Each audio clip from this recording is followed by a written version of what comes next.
जेवताना तोंडी लावण्यासाठी खमंग खुसखुशीत तिखट शेंगदाणा चटणी आज आपण बनवणार आहोत। यासाठी आपण अर्धा किलो शेंगदाणे मंद आचेवर कढईमध्ये भाजून घेऊया। शेंगदाणे आपण सतत हलवत राहूया, त्यामुळे सर्व बाजूनी एकसारखे भाजले जातील। शेंगदाणे व्यवस्थित भाजले गेलेले आहेत। आपण आता गॅस बंद करूयात आणि शेंगदाणे थंड करून घेऊया। थंड झालेले शेंगदाणे अशा प्रकारे आपण हाताने चोळून घेऊया की शेंगदाण्याची सगळी फुलपाटं निघून जातील।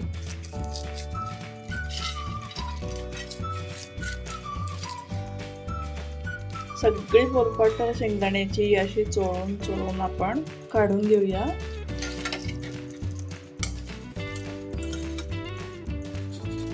फुलपाट छान खाली पडतील आणि अशा प्रकारे सोललेले शेंगदाणे आपण एका प्लेटमध्ये काढून घेऊया। हे पहा, भाजलेले शेंगदाणे याची सगळी टरफलं आपण काढून घेतलेली आहेत। चला यापासून आपण खमंग शेंगदाणा चटणी बनवूया।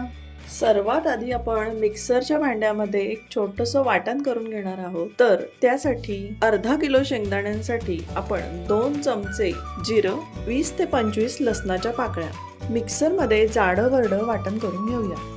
भाजलेले शेंगदाणे मिक्सरच्या भांड्यातून आपण हलके जाडसर वाटून घेऊया।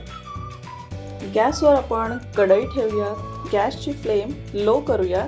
कढईमध्ये आपण 1.5 पळी शेंगदाण्याचं तेल घालणार आहोत। तेल तापलं की आपण यामध्ये जाडं जे लसूण जिऱ्याचं वाटण करून घेतलेलं आहे ते यामध्ये घालूया।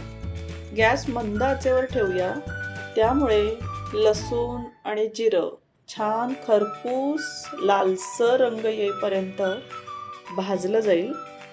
लसूण जिरं लालसर रंगावर भाजलं गेलं की गॅस बंद करूयात 1 मिनिट आणि यामध्ये आपण चवीपुरतं मीठ घालूया। पाव चमचा हळद घालूया। 1 चमचा काश्मीरी लाल मिर्च पावडर घालूया। 1 चमचा कांदा लसूण मसाला घालूया। 2-3 सेकंद तेलामध्ये सगळे मसाले व्यवस्थित परतवून घेऊया, नाहीतर ते करपतील। कांदा लसूण मसाला मी आवडीप्रमाणे घातला आहे, तो ऑप्शनल आहे, घातला तरी चालेल, तुमच्या आवडीनुसार। तुम्ही नाही घातला तरीही चालेल। आता यामध्ये शेंगदाण्याचा कूट घालूया।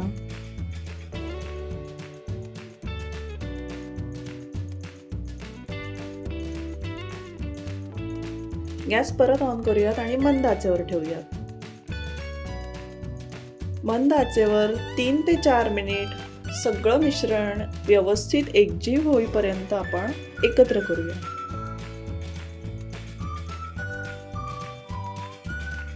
शेंगदाण्याची चटणी थंड झाली की याला आपण बरणीमध्ये भरून घेऊया। खमंग खुसखुशीत तिखट झणझणीत शेंगदाण्याची चटणी सर्विंगसाठी तयार आहे। तुम्ही पण अशी चटणी नक्की करून पहा। रेसिपी आवडली तर प्लीज माझ्या चॅनलला सबस्क्राईब करा।